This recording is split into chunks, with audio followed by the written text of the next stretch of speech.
ایک اندھیرے کمرے میں 4 موم بتیاں جل رہی تھیں۔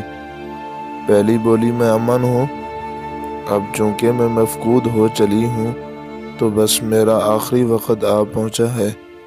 اس کا شعلہ تھوڑا سا پھڑپھڑایا اور وہ بجھ گئی۔ دوسری موم بتی بولی، میں ایمان ہوں، لوگوں کے دل سے اللہ کا خوف اٹھ گیا ہے، ایک دوسرے پر بھروسہ نہیں کرتے تو میرا کیا ہے؟ جب دنیا میں ایمان ختم ہو گیا ہے تو میرا کیا کام؟ اس کا شعلہ اٹھا اور بجھ گیا۔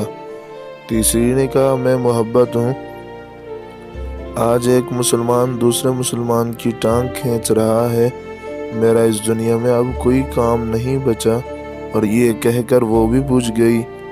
کمرے میں بہت اندھیرا ہو گیا، غم و الم کے سائے دیواروں اور جھروکوں پر منڈلانے لگے۔ اتنے میں ایک معصوم بچہ کمرے میں داخل ہوا اور اندھیرا دیکھ کر سہم گیا۔ وہ جانے لگا تھا کہ آخری موم بتی بولی، رکو، مت جاؤ، میں امید ہوں اور میں کبھی ختم نہیں ہو سکتی، واپس آ جاؤ، میرا وعدہ ہے میں تمہیں کبھی اندھیرے میں تنہا نہیں چھوڑوں گی۔ بچے نے سنا تو مسکرایا اور واپس آ گیا۔ امید بولی کہ مجھے تم سے باقی شمع بھی پھر سے روشن کر دو۔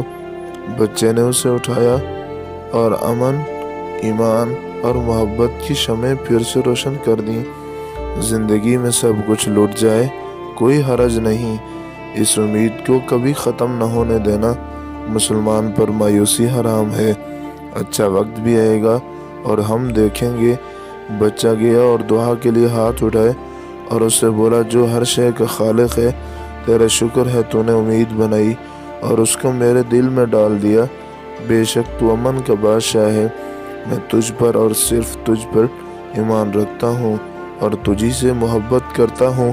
میرے دل میں امید کی شمع سدا روشن رکھنا اور مجھے جہالت کے اندھیروں سے حفاظت دے۔